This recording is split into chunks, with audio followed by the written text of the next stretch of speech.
Please rise for the invocation, which will be delivered by Alder Firkus. Thank you, Mayor. Music is one of my favorite parts of this time of year. Christmas music has been a family staple for as long as I can remember, whether it was my grandma's Christmas albums or the tapes and CDs my mom played through the years. My favorite Christmas song, as an adult especially, as life gets a little more hectic and busy, is O Holy Night. There's many renditions of it that have been recorded, but in its most traditional saying, it sonically fits right in at a midnight Christmas mass being sung by a choir over a pipe organ, especially with the very recognizable end of that first verse. I like it because it's a calming song for a hectic time of year, but this nearly 180-year-old song has had a long, strange journey to becoming a Christmas staple. O Holy Night story starts in 1840s France when it was written to commemorate the remodeling of a church.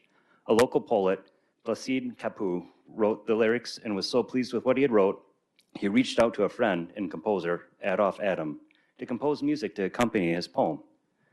The end result was the song Cantique de Noël.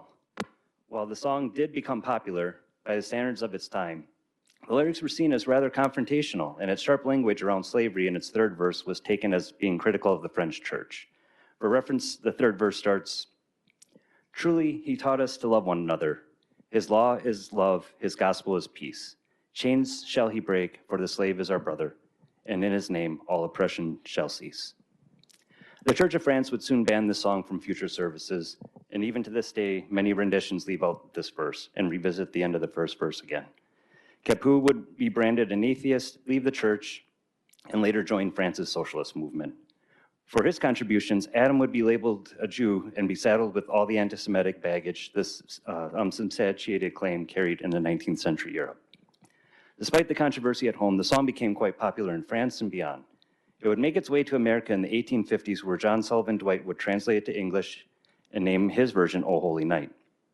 The same lyrics that made it a pariah at home made O Holy Night a popular protest song in the abolition movement of the 1850s and 60s. An incident on Christmas Eve in 1871, though, during the Franco-Prussian War, would start to change its perception in France. During a pause in fighting, a French soldier left his position and broke out in a rendition of Cantique de Noël. In response, a German soldier sang, "From heaven above, here I come." Both sides would pause fighting for 24 hours to allow each side to celebrate Christmas. The story of this event started to thaw the song's reputation at home. O Holy Night would continue to slowly gain broader acceptance into the 20th century. There was still some resistance to it, but it would be part of other positive moments too, such as Reginald Fresden's playing of it on his violin on Christmas Eve 1906, as he became the first person to transmit voice and music through the airwaves.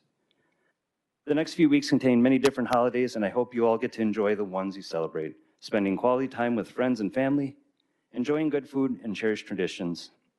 And after the last guest has left, or you return home from festivities, or once the kids are in bed, that you all have time to rest and relax with a book, a movie, or maybe a little music.